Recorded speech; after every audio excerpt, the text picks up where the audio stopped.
In this inaugural episode of the Raw Grappling podcast, we sit down with Yuri Simoes and look at his fight in one championship last week. We'll also chat about life as a competitor in both MMA and JiuJitsu at the highest levels, and on what it takes to be a 2-times ADCC champion in 2 different weight classes, and a 4-times world no-gi champ. Thanks so much for checking out the show, and be sure to follow us for more new weekly content. Well, good evening, everybody, and welcome to Raw Grappling Podcast. It is great to be with you. Damon Robinson and Yuri Simoes are here with me here this evening. Damon, it's episode number 1, man. I can't believe it. Number 1, yes. I'm planning this for quite a long time, actually, so it's good to finally be here. We're going to be making this as regular as possible, and I'm super happy to have Yuri on here for the first episode. He's had loads going on lately, loads coming up. Super interesting career as well, and super successful. So really happy to have Yuri here. Be good to break it down and see where we go from there. So Yuri, Damon and I are coming to you from a very rainy, a very grey UK, London and Hastings. I think we had about 5 minutes of sunshine in the last 3 days, Damon.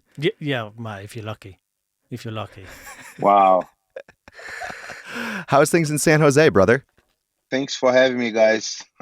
Things in San Jose are good, man. I just got back from Singapore, and I'm a bit, I'm a bit lazy compared to my regular schedule. I'm eating a lot, but starting to get back on track soon.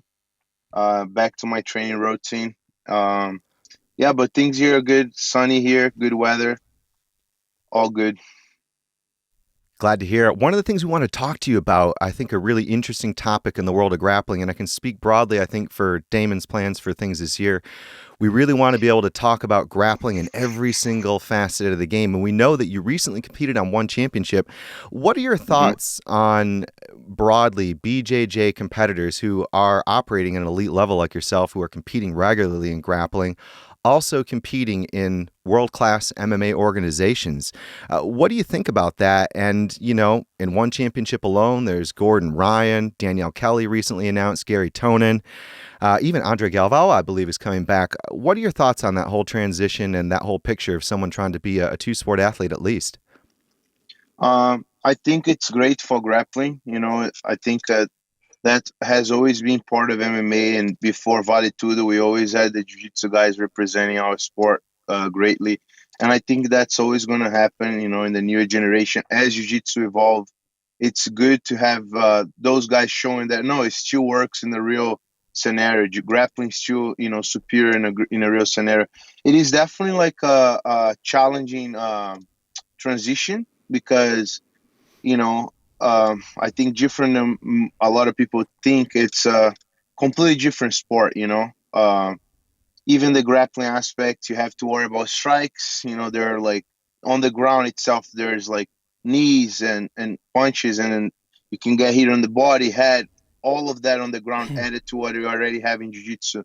Obviously, there's no limits as far as like submission goes. You can pretty much do all the submissions. I'd say like the most open tournament as far as rules is like ADCC. So in MMA, you still have all the submissions, the slams, all of that, and strikes on the ground.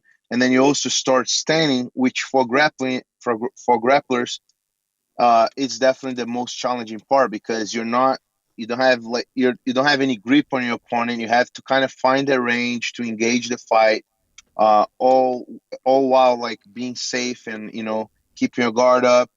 You can't just like shoot like without knowing what can come your way and stuff like that. So I think like the sport is very different. It's also like very competitive nowadays because I think it's growing even at a faster pace than grappling. So I think it takes a lot of training for you to be able to do the transition smoothly, especially if you're jumping like the small events and you're going right to like the top of the the highest level of that sport. So but I think it's doable. I think speaking for myself, I think I have a long way to go still, but I think I'm on the right track. I was able to feel the progress from my first fight to my second fight, even on my training sessions and everything. And I'm just enjoying like to to be new in a sport again, you know, like to be kind of like a white belt again. So it's a good feeling. Do you think that there are advantages and disadvantages for grapplers coming into this game of MMA, or vice versa? Are there disadvantages, perhaps, that you've experienced, or advantages personally?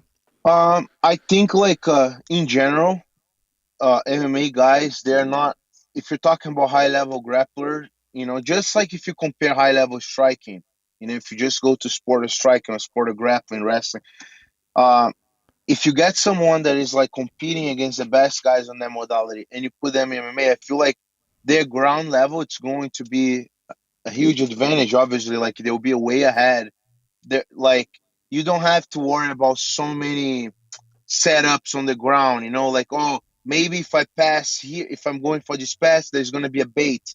They're not so like advanced to like setting up traps or counter your moves. So it's more simple in a way. I don't know if that makes sense what I'm trying to say. Like, but for example, if I'm going to compete ADCC or Raw Grappling or like a big event in grappling, uh, against a high level guy, I can usually like the thought process is not just like, oh, I'm just gonna execute G's pass. It's always like, okay, I'm gonna try this pass. He could do G's A, B, and C, and then I'm gonna do G's to counter A, B, and C. Like you can't just go for like a plain pass or a plain whatever, a submission. It's there's a lot more setups. There's a lot more baits involved. Any MMA, you don't have to go so deep into that, you know, like because the level of grappling is pretty basic. But then, in the other hand, there's all those other things that make the fight itself a lot more realistic, you know, and dangers. You can get hurt a lot more than you know if you were just competing grappling with the strikes and everything is more violent. So I think that could be an disadvantage for some grapplers. They're not used to that intensity. They're not used to that kind of contact, you know. And that I think some people may have more difficulties to deal with that than others. But I think giving it the right time, you can adapt. I believe, you know. Yeah, perfect. Yuri, can I ask you, like, when you're taking your time at your camps or your normal day to day training, when you're preparing for an MMA fight, Hmm. like you just had this weekend, obviously your background is super specific, like grappling almost, specifically like jujitsu. Do you find when you're in these camps for these MMA fights that it's taken away from your short term progression in jujitsu? Do you have to change your training so drastically that you're more sort of focused more on striking and stuff and your grappling's taking a back seat? Or how does that go down for you? That's a great question. I think if I were to completely abandon like the jiu-jitsu scene, like as far as like not thinking anymore about competing jiu-jitsu, I think it would catch up. Obviously, like as I think, just like anything, if you stop doing it, you know, time will go by, the sport's going to Yeah. evolve, and you're going to like stay behind. Uh, but because like for example, now I'm more dedicated to no gi and MMA, right? I'm Uh-huh. not really doing gi for a while, so um, it's easier to train those modalities because like you already kind of have to work on your wrestling and on your no-gi training for MMA. You know, the grips are very similar, except the like you have to worry about more things in MMA. But like as far as like the body grips and all of that stuff, the techniques, you can basically do everything in no-gi that you can do in MMA. So I'm still I still train a lot. You know, Hmm. I'm very current with my training when I'm doing MMA. Probably not as much. I mean, definitely not as much as if I was just doing a plain grappling tournament and I would just put full time on wrestling, jiu-jitsu. But I still get like three, 4 times a week where I work on Yeah. my grappling Yeah. plus wrestling and stuff like that. You know, just change a little bit of the mindset. I think right now it's working great for me as a cross training because I think the conditioning aspect for MMA it's a whole nother level. You're Yeah. never like comfortable. You're never like resting. I think it goes well with my wrestling, you know, especially like I want to be able to enter takedowns and put them down. So uh, the necessity of wrestling for grapplers, I think it's a big thing. And I think it just goes along with competing all those tournaments like ADCC and stuff, which also like they also require like some wrestling experience and Of training. course. So I think it's fine now. Eventually, I want to move more towards MMA and less into grappling. I feel like that's what the route I took with gi. I competed a lot in the gi, then I kind of like start transitioning to no gi. So I was doing both, and then I just eventually became more of a no gi fighter. Now I feel like I'm at this stage where I'm like no gi, trying to make the transition to MMA. And then my ultimate goal is just eventually to just move to MMA. Yeah, no, perfect. I think it's like with the whole no-gi scene, a lot of people now, especially people who have been training, you see it working both ways. So a lot of people who've just been MMA competitors or MMA people just training MMA, you see them a lot now transitioning over to no-gi, Yeah. just because you can still stay active without picking up too much damage a lot of the time. So you see that happen a lot, 100%. but also these real high-level no-gi guys, you can see them transitioning over to MMA.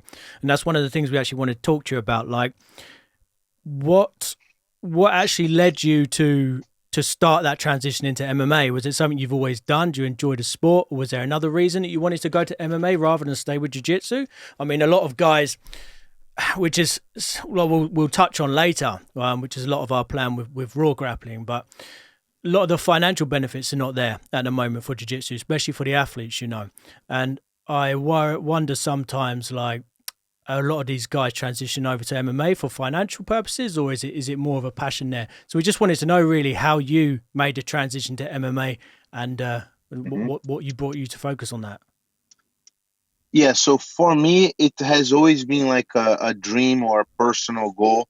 I always wanted, like, I remember myself as a kid talking to my family or to my friends saying that I wanted to be an MMA fighter.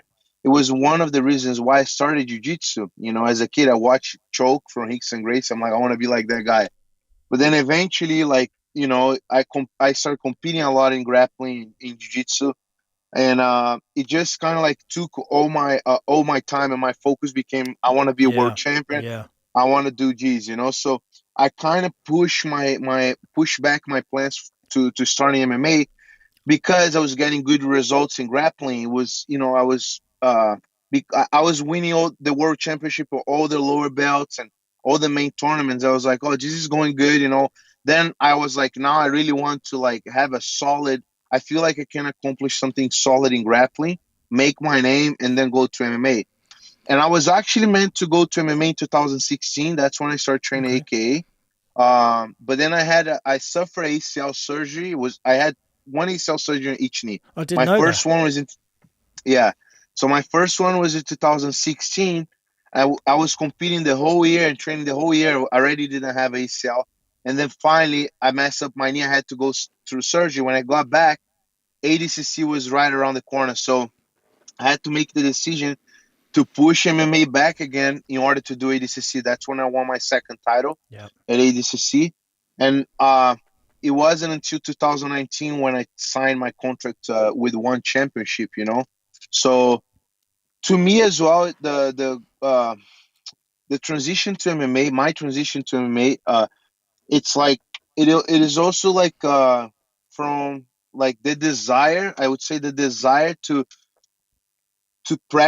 use my jiu-jitsu to use my grappling skills in a real situation, yeah, in a more real combat format, where it's like a challenge. Ultimately, it's like a bigger challenge for me, and I think like that's just gonna help me as a martial artist. It's just gonna complement my martial artist career, and one day when I'm just teaching, I'll have I think I'll be more qualified to teach people, like not just like jiu-jitsu for competition, but overall martial arts, like yeah, man. help people to defend themselves, and you hopefully use all that experience, for and to share with my students and whatnot. Yeah, perfect. I think one of the things we were really interested in was why one championship. I even just saw news Lucas Barbosa is going to the PFL. I had no idea about that. Why specifically one? There must have been several options. Curious why you went that direction. Well, at the time they were the ones who offered me the best deal. That's definitely the the best answer. And then also, one championship is actually like, I think in the social media they just posted something being about first place, so they got I first see place. that. I just Yeah. saw recently. Yeah. Yeah, and then worldwide they're like number two, the top two. So I think it was a great fit for what I was looking for. And at the same time, I think I was looking for a company that value martial arts, and they appeared to be that company. You know, like Yeah. kind of like remind me of Pride back in the days when I grew Yeah. up watching MMA. So I would say I would definitely I would like to be more active than I was. You know, that's one thing I didn't know when I signed. I thought I would be a lot more active because that was a priority for me. I wanted to be MMA fighter.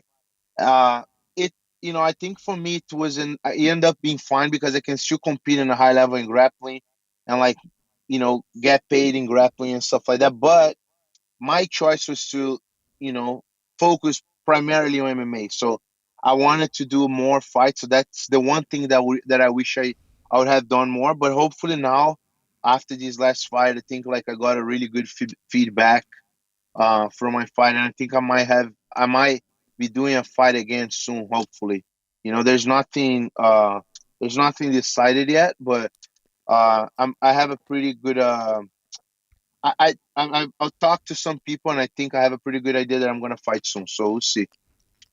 Yeah. Awesome. Yeah. I mean, I completely agree with the philosophy of a company that represents truly what martial arts is about. I think, Damon, you would agree, and I'm sure Yuri, from what you said, the values of honor and dignity and respect and the kinds of things that they're doing for outreach and charity, I think really speaks volumes about what, from a promotional standpoint, really agrees with, I think, as a jiu-jitsu player, why we make that walk in the gym every day, right? So yeah, it Yeah. really rings. It really rings true. We were really curious about your training. Has much changed since you've signed that contract in this development from training and focusing on the gi to the no gi to now MMA? What has shifted, would you say? And now I believe your time at AKA, right? Yeah. So I think like with MMA training, there's so many more elements added into the game. I think you need to take the conditioning to another level because, like I said before, there's no really like comfort zone in MMA. So you have to level up your conditioning. At least for me, compared to jiu-jitsu, I always train a lot. I was always well prepared, but it's just like a different gear. Like it's just a different like level of Yeah, intensity, I Yuri, think. sorry, mate. We was just saying earlier, literally just before we came on here, how much you Yeah, physically changed since preparing for MMA. Like I was yeah, watching back some of your ADCC footage today, actually, and then yeah, me knowing you of recent times, thinking, man, that guy has transformed himself. Even still, So, but I always see like on your Instagram and stuff, you train like a beast, man, and yeah. it's definitely showing. Definitely, you can see Well, the thank you. difference physically. Yeah, man, thank you. And like I was telling you guys before we started, I like to eat. That's like Yeah, my weaknesses. I like to eat, and I'll have junk food every now and then. But the thing is, like with MMA, especially like having to make weight and being hydrated at one, you have to stay on it. You have to really stay on your diet. You have to follow like the amount of calories that you have to eat every day. And I'm terrible with that, but when I have to do it, I'm professional. I do what I'm supposed to do, and I think that showed on my shape and everything, and like also the training, man. Not just the conditioning, like I was saying, has to be on another level, but there's also so many more elements. You have to do boxing, you have to do wrestling, and then also wrestling mixing your like shots and level change with strikes. yeah. Then you have to do Muay Thai, striking for MMA, cage control. So there's a lot of subjects. It's like I don't know, like jiu-jitsu. I was at the point in jiu-jitsu there, like I could train really hard without really training hard. I don't. It's hard to like. I don't know if you guys know what I No, mean, I but get like you. Yeah, I have enough technique to use more leverage and stuff that is not really gonna put me there like, oh my god, I'm dying. It's like it was more rare and rare to get to that point where I was like, man, I'm so tired. yeah, And in MMA, it's like almost every day. It yeah, every day really. yeah. It's crazy. It's crazy. One of the Yeah. things that we were really keen to know more about too was what's happening behind closed doors at AKA. Who are you getting rounds with? Who's the coaching that you've been working with? So the head coach at AKA, it's Coach Javier Mendes. He's always there when he's in San Jose. He's always like watching the training, watching everyone. And we have like Coach Ron, we have Coach Hector. We have so many coaches there. They're like helping everyone as well, like with their striking, with everything. So we have the best probably wrestlers in out of every MMA team in the US or probably in the world. We have the Russian guys. They have a very good clinch wrestling, sambo, all that stuff. We have like Daniel Cormier. Every now and then he's teaching, showing techniques. Cain Velasquez. Something really. I don't know if you guys saw what happened with him.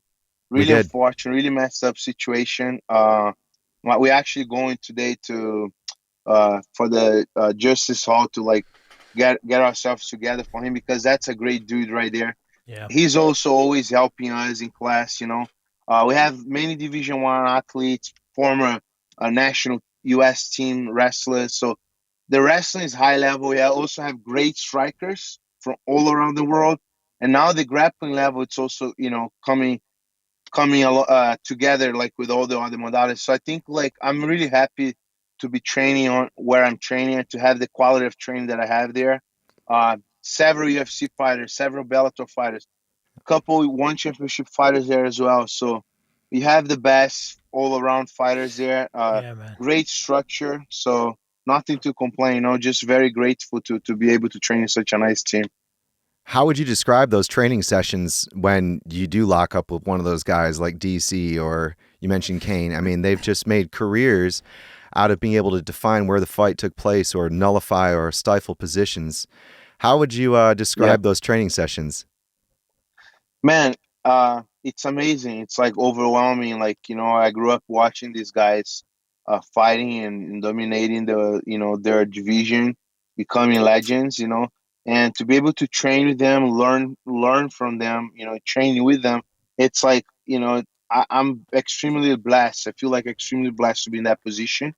And you learn so much, just like if you go with any high level athlete from any modality, any sport, you're gonna learn. If you're hungry, if you're willing to put in the work, and you have on top of that, you have great training partners. That's a perfect combination. For success, I believe. We've got, speaking of MMA fights and training, Damon, you got some footage, man. We were taking a look at the one championship fight against Daniel Zainalov from this past weekend. Yuri, we'd love to go through it in a couple of moments that we thought were really intriguing and get your thoughts on it. Damon, can you get that up for us, brother? Yeah, sure. I'm just going to start this clip straight from the get go there because I think it's really really interesting how you approached the real initial start of that fight. So Yeah. So I know he's a good striker, like probably karate background. He likes to walk the distance to set the distance right away, and he's a big kicker. Usually, people have the tendency, like fighters have the tendency to not kick as much against grapplers because they don't want to get their leg catched. So they tend to be more selective with the kicks. My last opponent, for example, he didn't throw one kick, and he was known to kick. So just these things happen. So I knew from this guy, from his pattern of fighting, he would still kick me because every fight he kicks a lot. So I knew he was going to use his striking abilities. He was looking to lock the distance and get some damage done. So I was trying to like look for my distance right away, and instead of waiting, I thought he was counting for me to strike to set up the shots. I decided to not strike, to just like go right to the shot instead of like like the usual like 1-2 go to the leg or jab go to the leg. And I think that put a good momentum in the fight for me because on the next shot I could mix it with strikes. Like it opened up a little bit for my second shot. Like I knew after took him down like that, he would also be a little bit more like careful. So I would stop his strikes as well. If I was able to get a good entry right off the bat. So that was good. As he was defending, he was able to catch like a guillotine. And what happened was when we stood up, I try to do like that self-defense move that you like roll with a guy, and I just assume like I'm gonna sweep this guy right away because I was like I thought my grappling was so much better than him, but he actually did pretty good, He did. like He did. Yeah. just like avoiding me from rolling him, you know. So that's when he stayed on top of me. But it was actually my initiative to try to sweep him from that guillotine. But then I felt like I did a pretty good job. I was the one who looking for the submission the whole fight. I never got really hurt with anything. There was nothing that like got me even close to be hurt. Like I was actually running a whole terminal 10 hours after my fight. I was running the whole terminal because I wanted to get food in Singapore, like in the airport. So I ran. I was sweating like crazy. Like I ran like a half mile. I was like, man, I'm ready to fight again. So I didn't get hurt at all in the fight, and I feel like I had a really close heel hook. He was like talking in Russian with his corner man. Yeah, I've And got, on the got a armbar clip on of the that here fight, too. It's yeah. 1 And second, on the Yuri. and on the armbar on the third round that I did, yeah, over there. We're gonna talk about that heel hook actually. That was actually in round 1, wasn't it, Damon? We had that one as well as a moment. Right at the end in of the round 1 one. there. Yeah. Yeah. So that one was close. I feel like it would be a good submission. Like if I had more time there, it would be great because his leg was stuck. You know, he had Very nowhere deep. to go Yeah, from man. there. Yeah. So I could take my time, but because I had a sense of hurry, I was like, I have to go for it right away. You know, so he was like, I could see his eyes were popping up. He was really like scared for that one, and it was tight. Like his leg, like at some point when I extended his leg, there was nowhere anymore to go, and he kind of was able to like bend it a little bit. So then I was starting to adjust and the time went by. But it would have been great to have another 40 seconds there because he was locked on the 50-50 guard. There was nowhere for him to go there. And he seemed to be pretty lost on that position. Yeah. It was a shame that I didn't really try to put him on that position again after. I was thinking about it. And then with the armbar, I just think with the armbar, like, it was a little bit messed up because he yelled 3 times. He yelled in pain. If you guys hear, I can send you guys the video after the beat after. But like, if you guys hear it, he yells in pain 3 times, and my forearms were dead. The rap guy, he freaking like he wrapped my hand so tight, and I was like, my hand's kind of numb. I was like, but it was my second fight, so I was like, my hand feels kind of numb, and they're like, no, it's fine. Let me just trim it a little bit, man. You know, I'm just gonna go, and I'm gonna fight like that, whatever. On the second round of the fight, my forearms are dead. You can look at me asking for my corner to put ice on my forearm because not only was the reps were super tight, he was also in the second round squeezing my forearms with his armpits when I was on his back the whole round. So there was so much blood. So when I got the armbar and I hear him yelling, you automatically relax a little bit because you think it's a verbal tap. Yeah. So that split second that you relax a little bit, I try to go back to, but my forearm was not responding. You know, like, and it's like it's one of those things. Like when I started in jiu-jitsu, I was a lot more aggressive, like almost like going to the submissions to break it. It sounds bad, but like when you're young, you don't really think so much. So as you start getting the belts and stuff, you're like, okay, there's a verbal tap. Okay, I have to be technical. You can't hurt your opponent and stuff like that. But I feel like in that situation, that mindset didn't help me. So it's something I learned. Yeah. You know what I'm saying? So you saying, it's just Yuri, like at the end of the day, I learned so much. You know. Yeah, you Sorry, saying that's cool. You saying that the wraps on your gloves were so tight it make your whole arm go numb. Yeah, really. My forearms were really like on the second round. I really felt it because not only was already tight from the get-go, and I was like, maybe it's my mind. Maybe this is not like because it felt numb in the beginning, and then like as I was warming up, it kind of went away. But you know, when you start grappling, you start filling up your forearms with blood, and like if it's tight. Yeah. You feel it. I don't know if you guys compete in grappling stuff, but I've got that before in grappling competition. It sucks. Like your hands will get cramps and stuff. So that's kind of like how it felt there. So now that I know, like I've heard there's like grappling. I think Shinya Aoki or something. That someone told me he doesn't even fight to the wraps on. He fights with a really thin wraps on. So I'm gonna really pay attention on that thing for the next time I fight, you know, because it matters for sure. Yeah. It seemed one of the biggest differences in his ability to be able to get out was just hanging with the positions just long enough. He seemed a pretty physical, strong guy who could match the output that you brought and the intensity that you brought. Do you think that was one of his keys to being able to survive some of those places that we just saw in the highlights? Definitely. I know like Dagestani fighters are very tough. I trained a lot of them, and you know, I really liked that matchup. I think it's exactly what he described. Um, he had that muscle fiber to match my intensity on the match and on the fight and stuff like that. So I think that made a good bout. But I don't know, man. I just think like I was the one having the initiative to finish the fight. I was looking to engage the fight.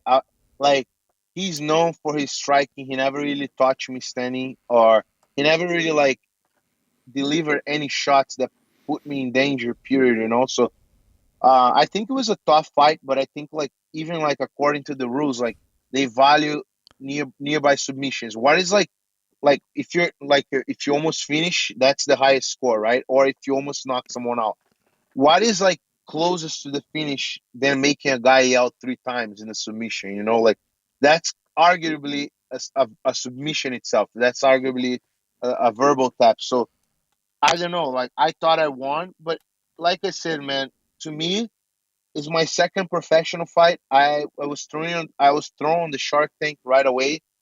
And I see that as a like looking at the bigger picture. I think that's great. You know, I think a lot of people they get their fights handpicked until they're like 6 or 7 bouts, and then when they finally have someone that is really tough, they kind of collapse because it's like you're like you get shocked. You know, it's different in MMA. So I feel like getting like those experienced, you know, like dangerous guys right away.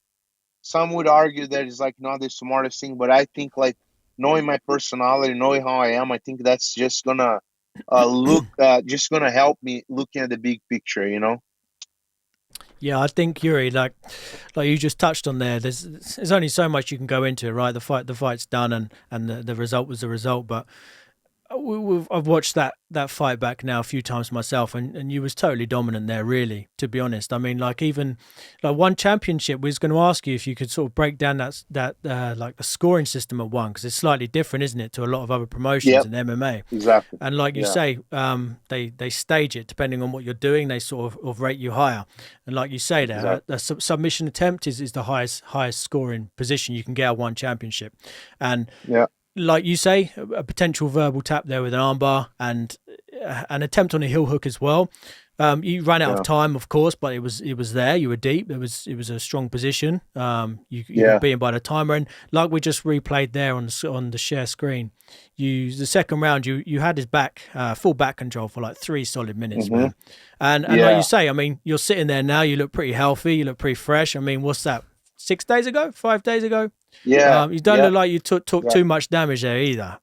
So I think I think it's a sour decision, to be honest. But what can you do? Happens, right? Man. It happens, exactly. Right? It's like you say, coming against these tough guys. It suits your personality and lets you know where you need to be. And I don't think there's anything to be disappointed about on that performance. It's just a shame that sometimes the result's not there, right? The official result. You, it sucks. It sucks because like I really put a lot of work. I had to lose 33 pounds in 5 weeks. So that was a lot of weight. And I had to make that hydrated. So that made it even like tougher. So a lot of work was put into this fight. I wish I didn't have such a big break in between my first MMA fight and second MMA fight. Hence why I want to get an MMA fight soon, because I think it like, you know, you just need to get that rhythm going. It's, you know, like especially me, it's a new sport, but I think I'm on the right path. I'm going to only keep on working. I'm a stubborn dude, so I ain't going nowhere. I'm going to be back at that cage, and I mean, I'm already excited to the next one, you know? Like I live for these moments. Yeah, man. No, it's good. It's good. Yeah, you're doing brilliantly, to be honest. But when was your previous fight on one before that? Was it like my previous 2020? Fight was 2020. Yeah, it was like the last day of October, I think. The 30th of October or something like that, Yeah, long of time out, so 2020. it's good, mate. It's good. And Yeah. were you looking to do that sort of? Have you got any aspirations on how often you're trying to compete in there on an MMA? Or? I would like to do twice, two times more this year. That would Yeah. be perfect. That being one time before ADCC and one time after ADCC. Okay. I think that would be really sweet if I could get that done. And I think it's possible, you know. So I'm gonna work hard to get that done, and then hopefully do a lot better on my next two matches. I think the I needed to get that rusty out of my body on the Yeah. MMA competition, and I think like just staying active with my training and everything, I'll be able to show some improvement because it's a new sport for me. So everything is new. So like I think like my improvement rate compared to someone who has been doing this sport for a long time is a lot faster. And I had to put it on pause my progress several times last year because of grappling, because I had to like, all right, I have this competition grapple. I have to stop like a month and a half before just grapple. So I had my training going like 3 weeks hard MMA training, and then like 1 month not training MMA at all, like 2 months not training MMA at all.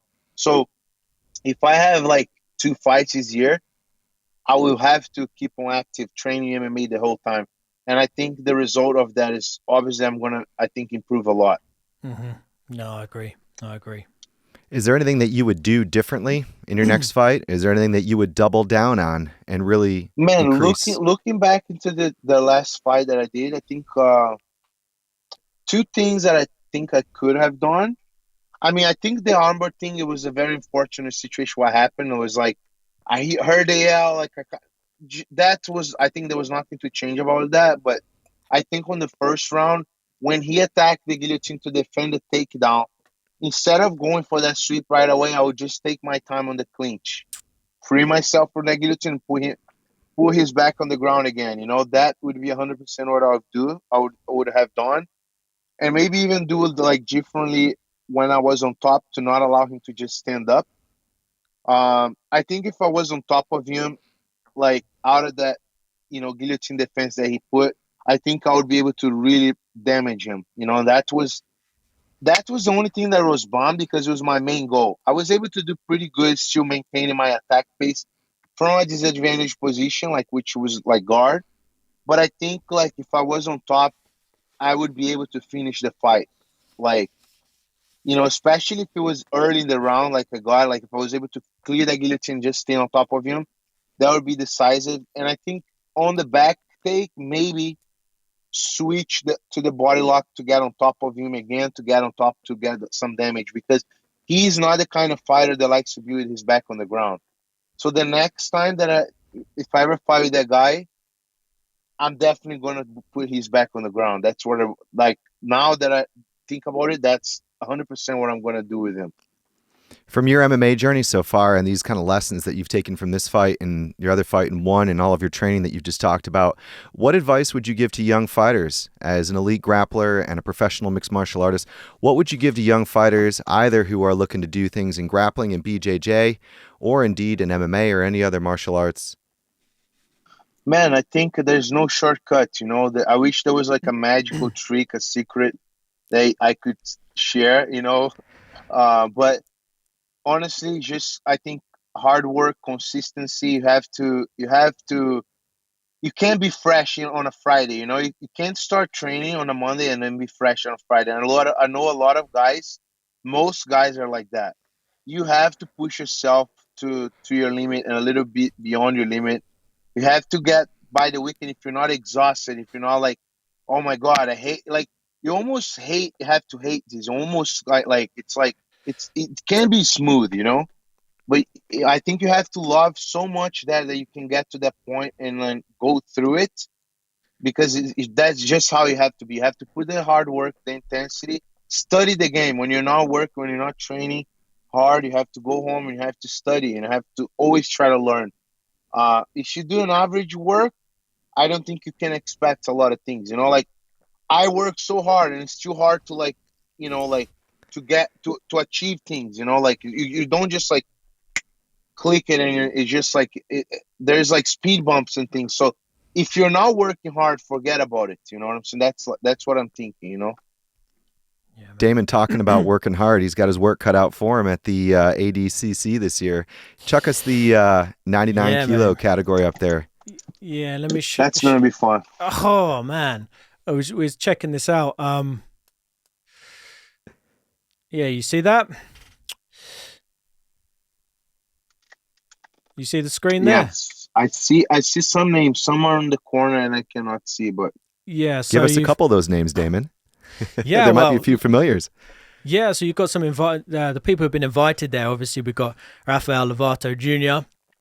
We've got Kanan, Yuri, yourself. We've got Tim Spriggs, Patrick Gaudio, Nicholas Merigali, and we've got Vinny there as well. I mean, that's a super stacked division, and like I don't ever remember seeing like I was speaking to Chris earlier about this. Like, I don't know if it's just because there's been a lot of time before that's passed since the last ADCC, and I think what's happened is like I think so much time has passed, and something strange has happened like in jiu-jitsu over the last, I would say, about 2 years, where it's really hit a high trajectory. You know, a lot better marketing and stuff behind it like that, and a lot more opportunities for these guys. But you've got some guys on there like.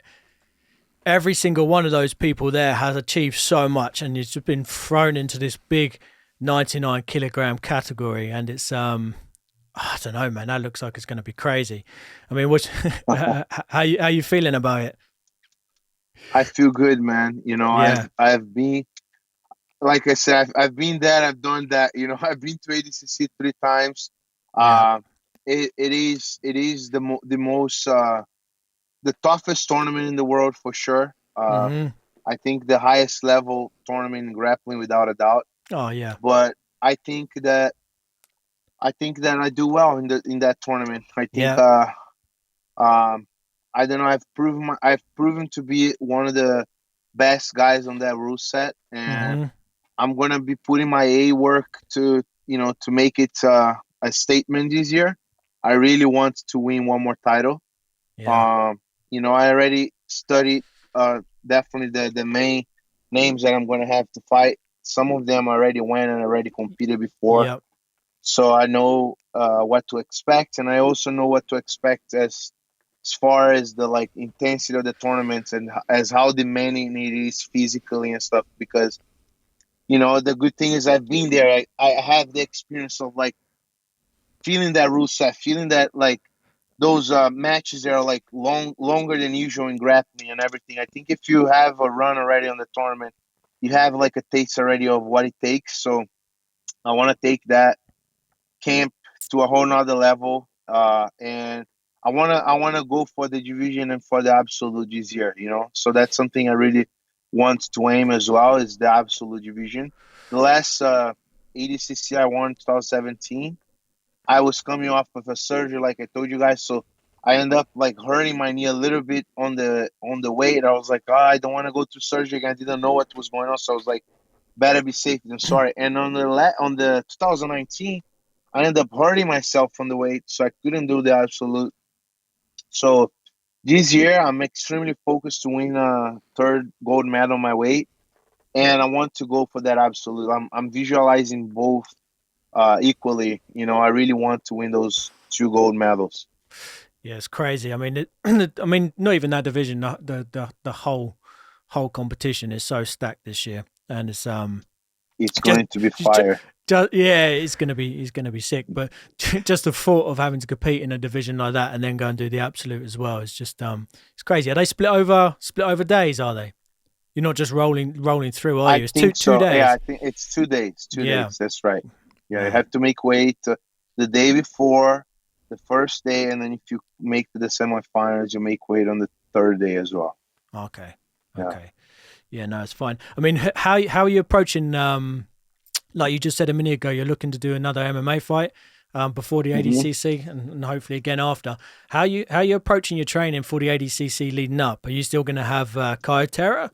Are you still training under him leading up to the ADCC there? Yes, Or? yeah. Yeah. I train at Kyle every week. So when Still, I yeah. was saying about my grappling training, it's done at Kyle mostly. I train at AK some grappling too after MMA practice and stuff, but my grappling team, my jiu-jitsu team is CTA, so I trained with Mason, Kyle, all the boys there from the grappling class. They really pushed me to evolve my grappling game. So I'll be training with them for that one. I think I might be going to Dagestan if the situation with Russia gets better. I think I'm gonna be going to Dagestan end of May Hmm. to train. I was talking to Islam Makashev, so I think I'm gonna be Yep. training those guys for like a couple of weeks. I think that's gonna be really good for ADCC. Uh, just take my wrestling, my stand up to another level. Yeah. Uh, and Yeah, man. And another thing I want to do too is I want to get two grappling matches before ADCC, just to be like sharp with the like competition, my competition game. Like because you can train hard and stuff, but then you get rusty if you're not competing. And I had a really active year in grappling last year. I've been very active, so I want to at least get two matches, one or two matches before ADCC. Excuse me. Yeah, man. Not looking to do any more Grand Prix though. Just a single fights leading Yeah, up today. You don't maybe need to be not a getting Grand yourself any Prix. We'll further. see. Yeah. We'll see. I don't know, but it depends. Maybe sometimes if it's just like two or three matches, is doable. But I Yeah. would rather do a super fight. That's for sure. Yeah, I think most people would these days. Does your training like totally Yeah. shift when you do like a super fight versus preparing for a bracket where you know competitors, or maybe a bracket where it's a little bit of an unknown? Uh, my training is the same. I think it's easier. In a way, I perform better in a tournament because you start like breaking that adrenaline. That first match you're like tenser, then the second match you perform better. I think the tournament, at least for me, it brings that part of it. In a way, just one match is more challenging because it's like just that one straight round and it's over. So you can't mess it up or anything. And it's like sometimes if I don't get the adequate like a warm up and stuff, I can like I don't have the same performance on my first match compared to a tournament where I compete more than once. So something I've been working on to improve. I feel like last year I did a lot of super matches, so I got better with it. I got a better idea of like how I have to be perfectly on point for that one match. But man, I've always competed everything. Tournaments, super match, whatever it is. Like there were times that I competed like 4 days in a row. I competed in one place. I travel. So growing up, I competed a lot, but I think now I have so many matches. There's like I would rather save my body for the main tournaments, you know, and then like if I can perform in super matches, I think that's healthier for my body. Do you think your style that we saw on Raw Grappling Championship lends itself to that type of scenario where your ability to dominate guys, keep it physical at all times, earn the takedowns, push the pace, does that kind of lend itself to being a very strategic value, if you will, for these types of tournaments? You're saying the fact that it was like a tournament or the rule set where you're talking more? I suppose Or actually for different rule sets as well, because it might be very different, yeah, right? But I feel like for a no, tournament scenario specifically where you do have to go through multiple opponents and so on and so forth. I like that part of it. I think like it's not just me doing multiple fights. If whoever gets on the final is also going through multiple fights. Like I said, I feel like I perform better as the tournament goes. Like some of the best tournaments I competed, like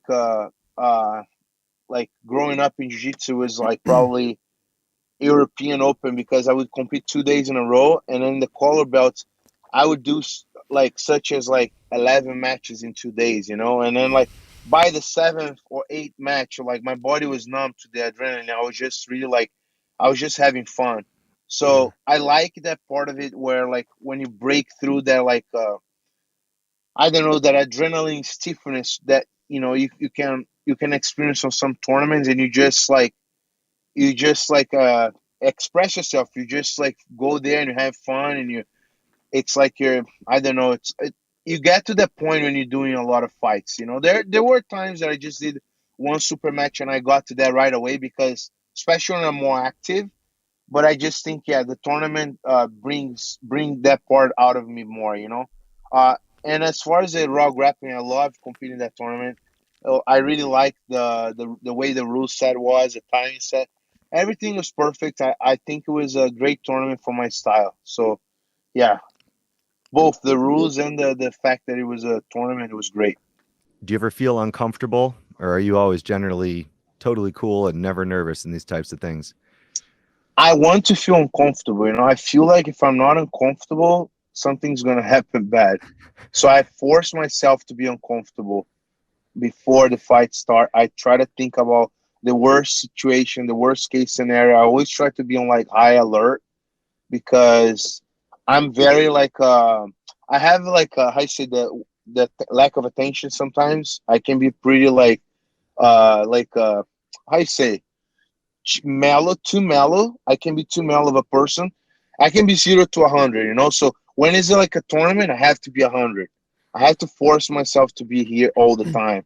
So I'm like all the time, like, you know, I double my caffeine for the tournaments for sure. But you felt pretty cool coming over to London, though. That didn't throw you too far outside your comfort zone, it was safe to say. Nah, no, I love to travel. I used to live in the UK back in 2008, I think, in Devon. Yeah. So I you like the competed a UK. I lot have here, many wasn't you? friends there. Yeah. I So competed a lot. Yeah. 2019, you was competing a lot in the UK. I Yeah, believe, wasn't you? 2009, Yeah. 2009, Yeah, 2009, I think. 2009. Yeah. Yeah, I competed a lot. Yeah. Between 2008, 2009, I probably competed like 4 or 5 tournaments there. Yeah.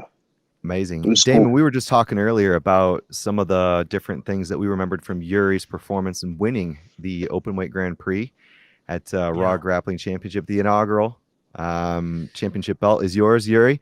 What are the plans for Raw this year? Give me some inside info. Give me a hot take here. Yes, we got lots of stuff happening in Raw this year. Following that, the first event we did back in November, which you attended, like it went down super good. Like the fans really loved it. We got some really good feedback from everybody.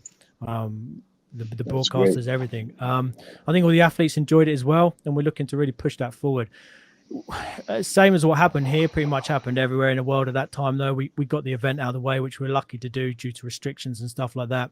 Very soon after this, we were getting threatened with more restrictions, and there was always a worry that we were going to go into further lockdowns and everything like that. It was quite a stressful time, to be honest. So we sort of we weren't trying to put any events in the books or anything, just with inviting international athletes over in the sake of having to sort of cancel out and stuff like this. But it looks like that's well and truly out of the way. England have gone super relaxed with it now. All restrictions have been lifted and stuff like this, and it looks like we've got a good run ahead this year. So we've planned lots of bits and pieces this year. So we actually have another Raw Grappling Championship in July this year, again over in London. So the matchmaking and bits and pieces like that have just started for that now. In the meantime, we've also created another event called the Road to Raw. I'm not sure if you've seen it. So it's like more of like a tournament based, like a more generic tournament. We've called it the Road to Raw. So there's going to be lots of opportunities there for the younger athletes, the colored belts. To qualify for the Raw tournament. Kind of. Okay. So it's more like structurally like a tournament. Where you have your divisions and your colors and your weights and everything else like that, and they compete as a standard tournament would be. And we're always going to have people there watching them, you know, looking out for some talent, because we got some seriously good talent now. Like, I don't know if you was busy on the day or if you've ever had a chance to look it back, but if you have a look at that blue belt or the purple belt GPs we had for the undercard of the main event, the level of jiu-jitsu was crazy. I think Chris will agree. I saw some of the color belt fights. They were really good. Yeah. Scary, man. Scary how some of these people have evolved, you know. And I think I know it's similar to like what I was just trying to say to you about even the brackets at the top level in ADCC, how all these names have sort of come together at this time. We've seen it before, but I feel like it's different now because there's been, like with the COVID and the lockdowns and everything, when the competitions were just stopped and everybody was going into hiding and training in their own time and stuff. I think it's created this like massive jump in people's abilities where we've sort of closed the doors and we've jumped in time a year or 2 years later and everyone's just advanced so much, you know. So we've got lots of people like this now, and I think it's good in the UK. We don't have as many opportunities in jiu-jitsu as you guys have over there, you know, and or the promotions that you guys have over there, which are coming and going, which are few and far between still. But in the UK, it's even worse. And it's like we want to be able to give something back to people, make them feel like they're involved a little bit more with, or more realistic for them to have a more realistic approach to be able to progress their jiu-jitsu. Because a lot of the time people get into jiu-jitsu and train because they love it. And if the opportunities aren't presented to them or in a position where they can find them, they can sometimes stay stagnant. A lot of talent goes unnoticed, you know. So we're just trying to create a little bit of something like that. So create a little platform for them to feel part of and give them something to feel like they can then step on the main cards as well and the bigger shows where we've got people like yourself headlining and they're going to come and be on the undercard and get their family involved. And a lot of these people will go to tournaments, right? And they'll go on their own, like, because it's a long day. People who don't watch jiu-jitsu sometimes may find it boring. But when they're going on like to the O2 Arena or other places like this and they're headlining or undercard from these massive headlines, they're going to bring their family and everything else like that, you know. So we're creating that tournament. That's in April. Hoping that's going to be a real success. It's building up quite nicely, which is good. And then come July, we've got the main event. We're changing a few things up there. It's going to be similar structure. Like when in July? Do you know the date yet? Or no? I can't announce it yet, but it's the first half of July. Early July. So we, like I say, the matchmaking's just started now. We just started reaching out to people. You also said you're looking to get some fights in again before the ADCC, so we may be able to open the doors up there and find something good, you know. We wanted to do it as well in July because, like I said, with the restrictions and everything else, and we wanted to create the road to Raw to be able to lead up into this. So what we wanted, we also didn't want to put it too close to the ADCC, right? So there's a lot of people that will get sort of 12 weeks out from the ADCC and just stop.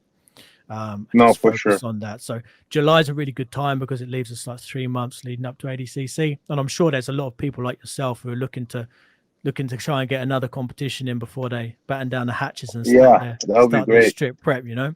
So that's where we're at with Raw at the moment. Loads happening in the podcast as well. Like this podcast we're starting, I think is going to be really cool.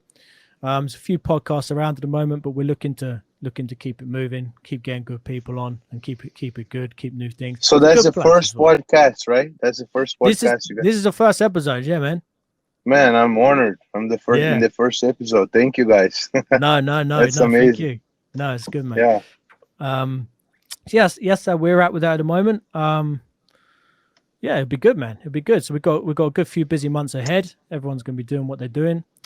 You've got a busy year by the sounds of it. Lots more training. Hopefully, yes.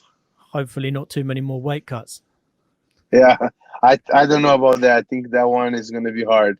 I'm going to have to weight cut a lot, but it's fine. I'm mentally prepared already. I was scared once. Like you always seem to be able to cut so much weight, like easily as well. Well, maybe not easy, but you always do it. You always do it. And I remember, make it happen. In London, I remember you arrived in London when you came to compete with us at Raw.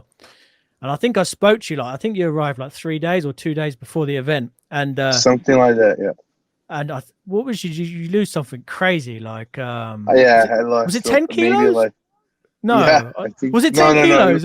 No, it was like almost 8 kilos. 8 kilos in like 2 days, and I'm thinking, I don't know how this guy's gonna do it. And you was calling us up trying to get hold of some scales, and I thought this guy, man, like. And I remember the day of the competition, I came down for breakfast, and I saw you in the restaurant with your headphones on your own, just eating food, just staring at the wall. I was the happiest man for sure after the weigh-in. Yeah, no, but you always seem even on that buffet of the weigh-in, I was eating all the time. Yeah, you guys put that buffet, I'm like, man, I'm set, you know. Yeah, no, it's good, but you always get it done, Yuri. So respect to you, man. Thank you. It's not easy, but we make it happen. Yeah, Damon, quick one for you, man. I'm going to actually give a question to you and then a question to Yuri to wrap this one up. I think one of the things that really struck me about having been involved in lots of different productions over the years about Raw Grappling Championship's first event was the attention to quality. Everything from what you did with the press conference to how you wanted to go about doing the broadcast and the matchmaking and the specifics of the rules and the care for the athletes and so on. Why did you end up trying to go about it in the way you did with the rule set that you did with the tournament? I think you've addressed some of the rationale behind a Road 2 series. Give me a little bit more on your vision for the future. What's it look like kind of by the end of 22 and moving forward?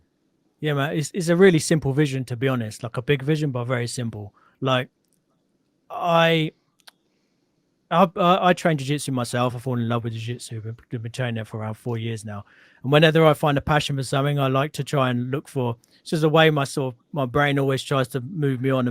And I was looking at jiu-jitsu and seeing how quickly it's growing, seeing how much more popular it's becoming, and seeing my own love for it grow as well. And thinking to myself, or just observing things around, and just seeing a lot, like I said a minute ago, like the lack of opportunity for people to progress in the sport, not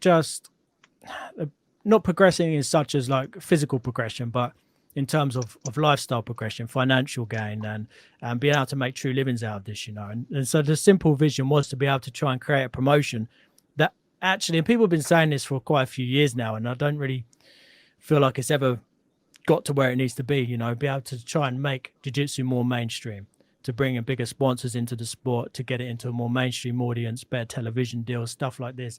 And that's how the money comes in, And we all love what we do, of course, but like jiu-jitsu and lots of other martial arts, you have to commit. And I know lots of people who have dedicated their entire lives to it, like 6 hours a day training, like 10, 15 years in the gym, this, that, and the other, and getting nothing from it other than fulfilling their passion, which is fine, which is good. But they're also having to do lots of other things around it to try and make everything else work, and working long hours and then training and going to work, and even to the point of like sacrificing family time and stuff, So what we're really trying to do with Raw is start trying to cement a way to get there, And the whole reason, if you look at promotions, MMA promotions and things, which you've been involved with a lot of, Chris, and Yuri's obviously you've been involved with, like you've got to try and emulate to a certain degree the structure that they follow to gain this kind of audience, So like when you're talking about the press conference and the attention to detail that we're doing, you have to do these things, to get people interested, because it's as much about the experience for the athlete and like the marketing behind it and everything else like that, as much as it is the fights and the results and the jiu-jitsu, If all of that stuff is not there, then it's going to be very difficult. And this, like, have to try and explain without trying to sound like I'm putting anybody down, but I think one of the things that's is having a negative impact on this is there's lots of, I'm not too much sure about the States and stuff, but I'm sure there is, but in the UK there's quite a few promotions that will come up and they're doing nothing wrong, so don't misunderstand me, they're doing nothing wrong, it's fine, but there's a lot of promotions that will come up and keep it very budget, like a real like on a shoestring budget almost. And they have put in good competitions and getting people there competing. Everyone's having a good day out. But the whole production around these things is poor in terms of like quality, so to speak. People are seeing this. This is the opportunities that top level athletes are getting to go and compete on. They're continuing to be on that. And any outsider will probably never see this. And even if they do, they're looking at it from a view of, it's kind of still that niche, still that thing that hasn't really got too much input in it, hasn't really got anywhere for it to grow from. So again, like, I just think more effort needs to be put in into a promotion. More work needs to be done behind the scenes to try and build it to that wider audience. It needs to be seen that there's a quality behind it that people want to get involved with, because a lot of people will say, and I agree to them to a certain extent, but I also don't. There's huge arguments where people will say jiu-jitsu will never be MMA, and there's no way that people are going to want to watch jiu-jitsu and this, that, and the other. I think it's wrong. I mean, if you look at mainstream television over here in the UK, you've got things like, but there's a sport here, Yuri. I'm not sure if you're aware. I was watching it a couple of weeks ago. And it's called bowls. Do you know what bowls is? No. I don't know. I thought you were going to say bricket. Cricket is really popular here, but there's but it depends on who you're asking, right? But there's this specific sport called bowls, where it's basically like, do you know curling? Like in the Winter Olympics, you see the curling? Fuck. I don't know what it is. Anyway, it's this sport where you basically have these balls, and you have to roll them down a strip of grass or whatever it may be, and you have to get it close to a small ball.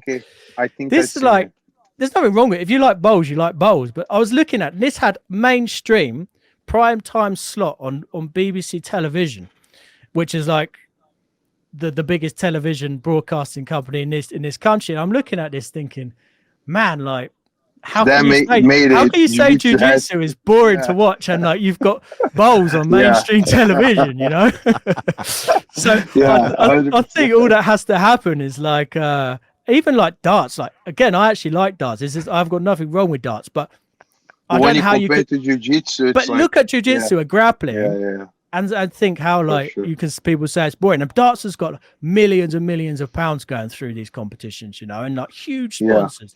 And you think, man, like the difference is these, like, take darts for an example. They started like years ago making an effort, and that's what's got them to where they are, you know. So like they will go into good arenas and they will put on a good crowd and have good productions and have everything around it, and it is built an audience, and people now enjoy watching it. Sometimes they're not even watching the darts. Sometimes they're just having fun there, you know.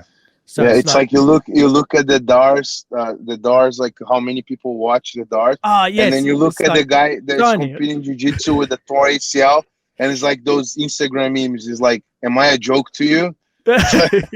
Yeah. So basically, to answer you, like, we're just trying to make an effort, you know. We're trying to make an effort, and we're putting the investment in that it requires, and I do truly believe we'll be leading the way in a year or two.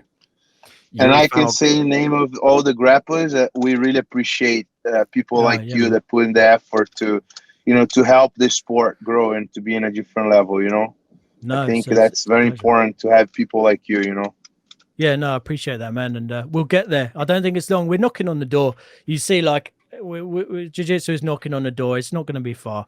And when it breaks through, then the main thing is, like, for the athletes are going to get paid, right? You know, like, we're all doing it because we love it and it's fun, but it's not also, there's no shame in saying that we need to be paid for this, you know. There's no shame in that, and I think that's where it ultimately needs to get to, you know. What's the name of the sport? Bowls, yeah. Bowls better watch out. We're coming for them. I was going to say, Yuri, you know, what was your kind of reaction to Damon's thoughts there on the vision, but you've kind of summed it up. It's obviously a measure of support, no? 100%. Yeah. It's like there's not, you know, you can count probably one hand or less or a couple of fingers, like the amount of people that are actually putting that effort.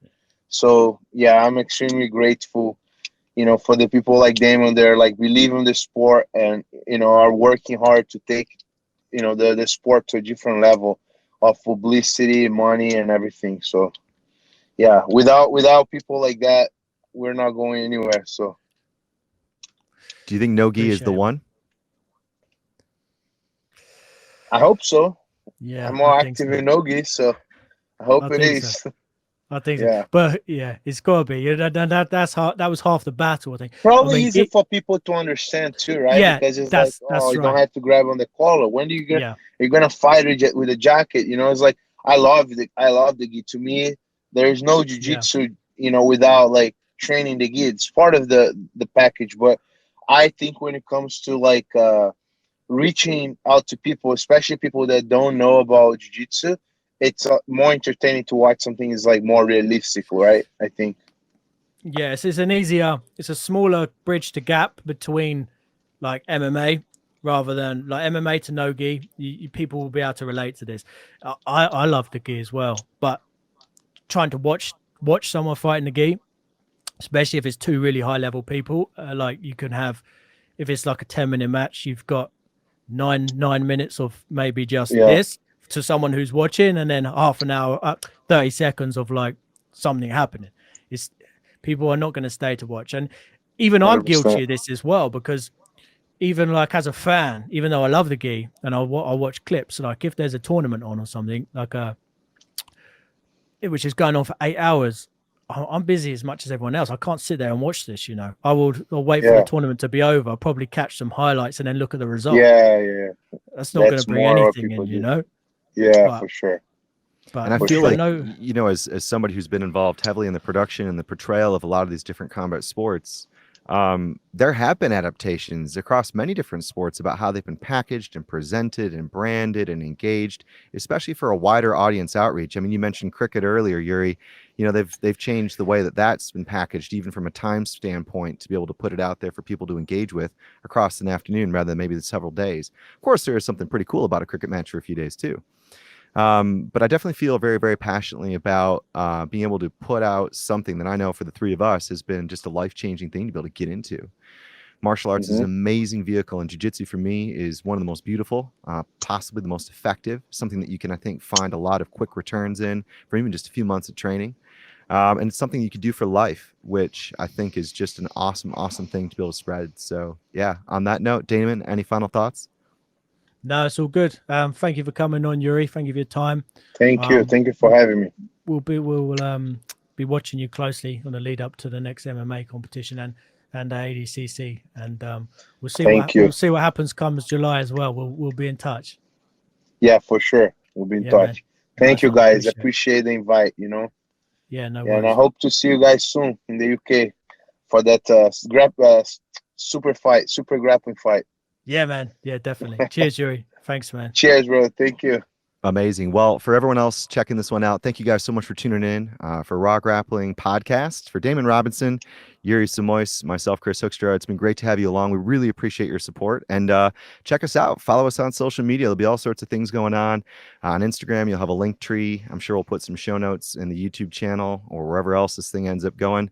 And we'll give you guys some guidance on where else you can engage. Also, a little exclusive, we're also going to be rocking things on Discord as well. So there'll be a kind of a world first with a grappling promotion going and taking the digital pivot to that domain. So it should be great. Thanks again for tuning in, and we'll see you guys next time for episode 2. That's good night from London, from Hastings, and San Jose, California.